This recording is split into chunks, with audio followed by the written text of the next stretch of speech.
Hi there, and welcome to Disney Movie Investigations. This is case file number 0204, America's Heart and Soul, along with the history of America Sings.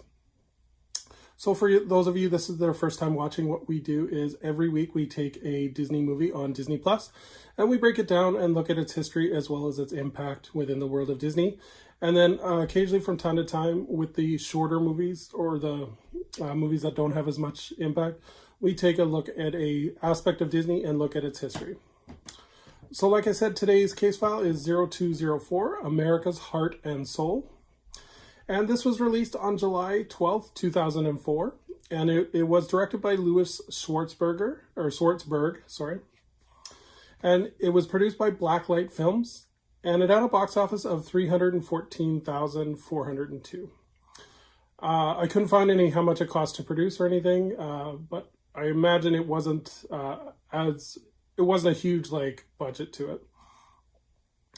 So this is a documentary, and what it is it takes a look at different people across the United States and takes a look at their story, as well as just kind of does little in-depth profiles of several different variety of people within the United States. There is no narrator, which is a great plus. It just kind of floats from person to person. So definitely a great aspect of the documentary. So I'm just going to read the plot summary. So America is a huge country, but what makes a country unique is its people. Filmmaker Louis Schwartzberg packed his camera and hit the road, and his goal was to capture the beauty of the land, but as well as capture the spirit of the people who live in it. He connects with people, capturing their values, dreams, and passions, and reveals their true stories along with it while living in the United States. So it's basically just like it sounds. It's just a documentary, and it goes through different profiles within of different varieties of people, and it does a huge variety of people, like different aspects. I kind of chose my the favorite ones that I liked. The first profile is George Woodward, who is a dairy farmer. And it just kind of shows his aspects of what it's like living on as he calls it, one of the last living cowboys. Another one is John Yacobellis, who is a New York bike messenger. And again, it just profiles his life and living in the Big Apple. Paul Stone, who's an explosive artist. It goes into the West Triton Steelworkers, which is kind of the backbone of Americana. And then finally, the one that I really like the most is Dick and Rick Hoyt, who are marathon runners, and they compete in the Boston Marathon every year. And so again, there's not a lot to talk about with this movie. It is what it is. It is a great documentary about the human spirit. It has great heartfelt stories, great variety of people. I definitely recommend this. I'm not even American, and I was kind of felt inspired after watching this movie. I just felt like it captures the human spirit, and it just makes you feel good watching this movie. And you just see the great variety of people that we have living within the United States, and it's all positive. There's no real negativity to it, which I really like. And it's a great variety of people. You have people from all different races, all different backgrounds. I just really recommend it. This comes off probably as really cheesy, but it's a really good movie, and I really like the documentary. And I'm glad that I was doing this project through Disney Movie Investigations, because I probably would have never picked this to watch this, because it just the title kind of sounds yay USA. But no, I definitely recommend you guys check this out. So that kind of does it for America's Heart and Soul. So again, like I said, there's not a lot to talk about. But I thought I would go into one of America's attractions in Disneyland, called America Sings. So America Sings was an attraction in Disneyland that ran from 1974 to 1988, and it featured audio animatronics animals that showcased the history of American music in humorous fashion. So if we take a look at the history of this attraction, Disneyland needed to find a replacement for its Carousel Progress that had recently been shipped over to Disney World, and the building sat empty for a year. And with America's bicentennial coming up, Disneyland Imagineers decided to come up with the idea of America Sings. And what it is, I'll kind of go into the full show in a bit, but just this attraction was sponsored by Del Monte, and the character designs of the animals were actually reused designs from an abandoned movie called Chanticleer. If that name rings a bell for animation fans, it is the movie that eventually would become Rock-a-Doodle from Don Bluth. But Disney actually had tried to develop it into its own movie unsuccessfully. But they reused a lot of the character designs for the animals in America Sings. So the America Sings attraction uses the building that the Carousel of Progress used. And the building has an outer ring of 6 theaters connected by divider walls. And the seats revolve around the 6 stages. So you sit down watching the show and you move from theater to theater to theater. The show was written by legendary Imagineer Mark Davis and Al Bertino. And the first and last scenes were where the guests would enter and exit the attraction.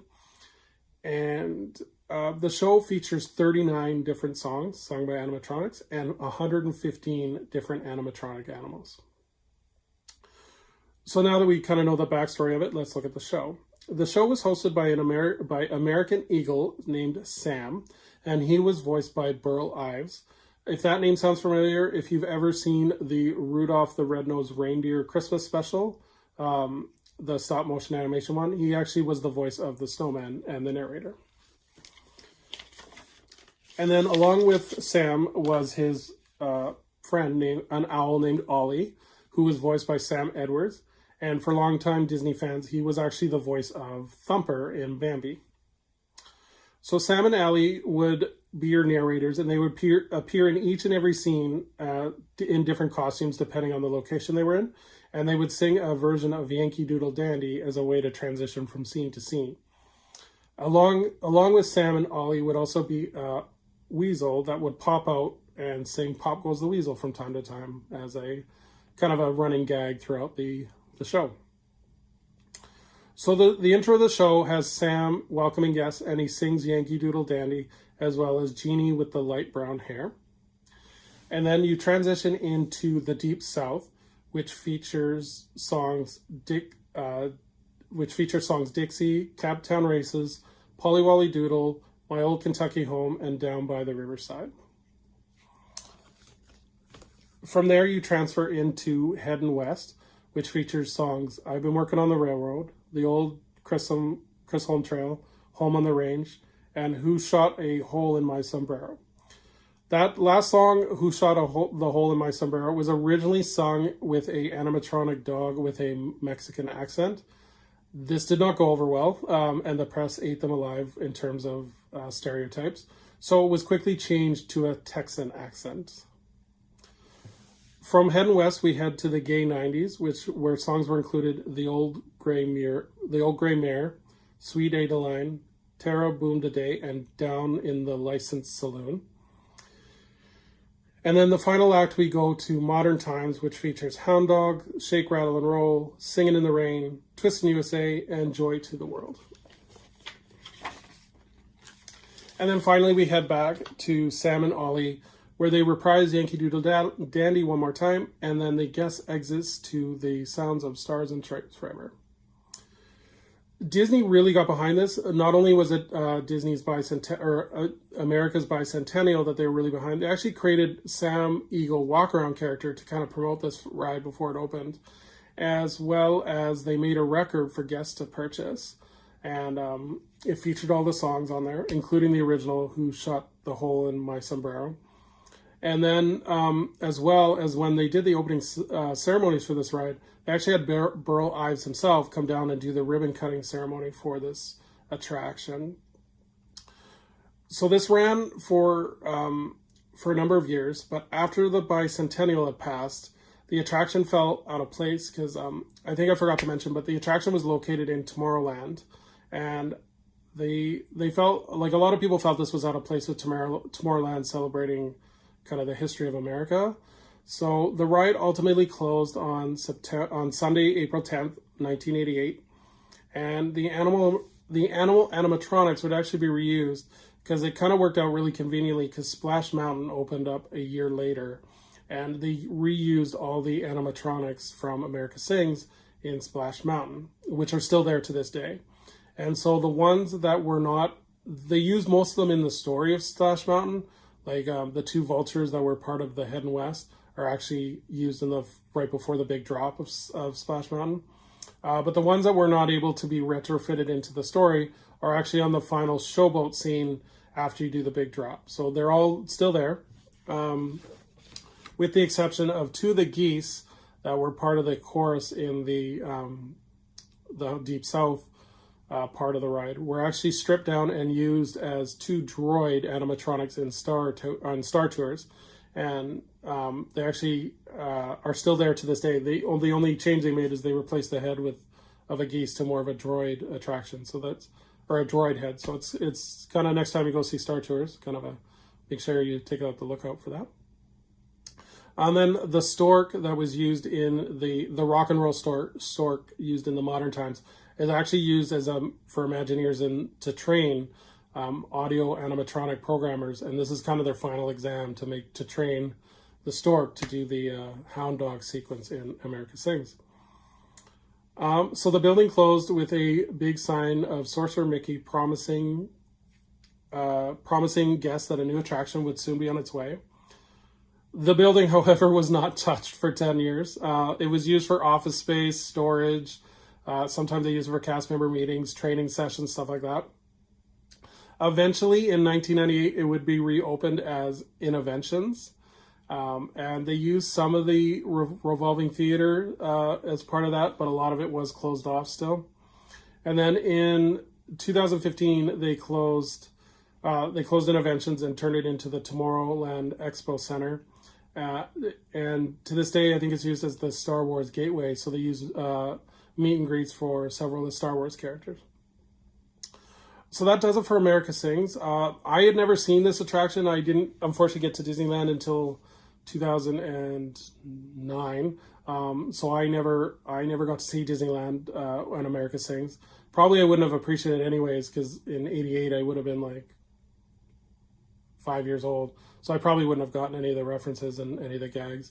But I probably would have liked the music. So I think it's part of kind of an interesting look at kind of an old part of Disneyland. A lot of people look fondly back, like doing my research online. A lot of people look fondly on this attraction and are kind of remember all the different animatronics. So this week's artifact, I thought I would share a part of Americana. This is a Disney's Americana storybook collection. And it contains several stories that are all about America's history, as well as just kind of different aspects of America. So I thought it's kind of cool. I picked it up at the D23 Expo in 2017. And I read through all the stories. They're actually really good. Just kind of great bedtime stories, or if you have children, great kind of stories to read. So that'll do it for this week's episode of Disney Movie Investigations. I want to remind everyone that the October bonus poll is now live, and this month's theme is Halloween. So we have 4 different movies for you guys to choose from. We have The Addams Family, The Rocky Horror Picture Show, the original Ghostbusters, and the movie Coraline. So please head over to the Facebook page and check out the bonus poll and vote. Every vote counts, so you guys have your say on what movie I get to review. And then next week's case file is going to be case file number 1195, A Kid in King Arthur's Court. And then along with the bonus story, we're going to take a deep dive into the United Kingdom Pavilion at Epcot. So I hope you guys have a great day, and we will see you on the next video.